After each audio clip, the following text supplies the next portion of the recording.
Cartoon house, cartoon house.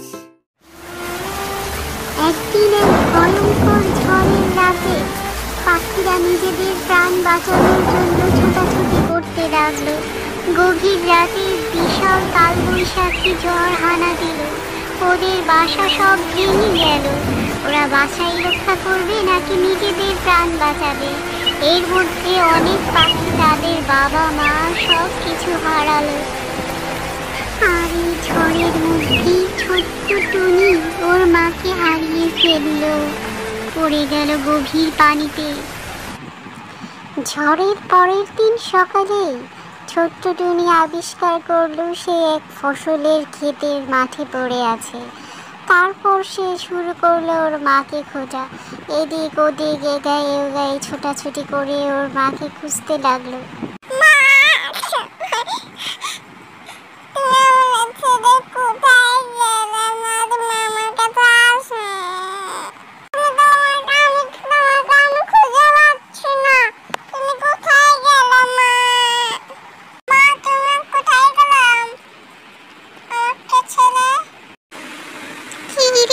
ছোট পাখি, সকাল সকাল করছিস টাকা ডাকি, কান্না বন্ধ কর এখনই।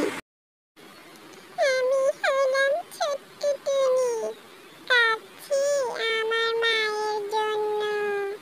কাল রাতে ঝড়ে আমাদের বাসা ভেঙে গেছে, আমার মাকে আমি হারিয়ে ফেলেছি। মা, মা কোথায় তুমি?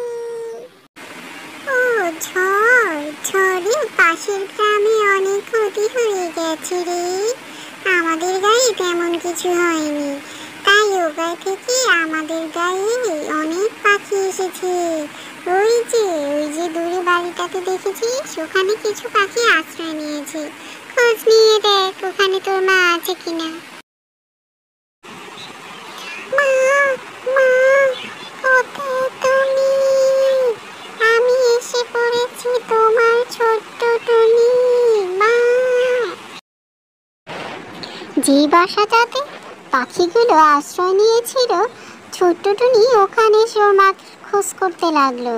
কিন্তু ওখানে তো আগে থেকে অনেক পাখি আছে, এজন্য ওখানকার যে দায়িত্ব রয়েছে ছোট্ট টুনি, ও যারা আসছে বাকিদের সব পিটিয়ে বিদায় করে দিচ্ছে। ভেবেছে ওরা ওখানে থাকতে এসেছে। ছোট্ট অসহায় টুনিও বেদম মারধর খেলো ওই ছোট টুনিটার হাতে। হিংসুটি টুনির হাতে মার খেয়ে ছোট্ট টুনি মনে মনে খুব কষ্ট পেয়ে একাই বাসা বেঁধেছে একটা বাড়িতে। টুনি, এখনো তুই তোর মাকে খুঁজছিস? এতদিন পরে তোর মাকে কি আর পাবি? আমাদের কাছে চলে আয়, আমরা তোকে দেখবো। চিন্তা করিস না রে তুই আর। ছি ছি, এ কোন বাজে কথা বলছো তুমি টুনি? এ কখনোই হতে পারে না, আমার মাকে আমি খুঁজে বের করবই। ছোট পাখি, তোমাকে বলেছিলাম এ গায়ে ও গায়ে যত পাখি আছে আর যারা যারা এই 6 মাসের মধ্যে উড়ে এসেছি সবার একটা লিস্ট করার জন্য। তুমি তাড়াতাড়ি করে বিকেলে আমার বাসাতে নিয়ে আসবে, এই বলে রাখলাম। ছোট্ট মাহারা টুনি এভাবেই ওর মাকে খুঁজে যাচ্ছিল এ গায়ে ও গায়ে সবার কাছে গিয়ে। Cartoon house, cartoon house.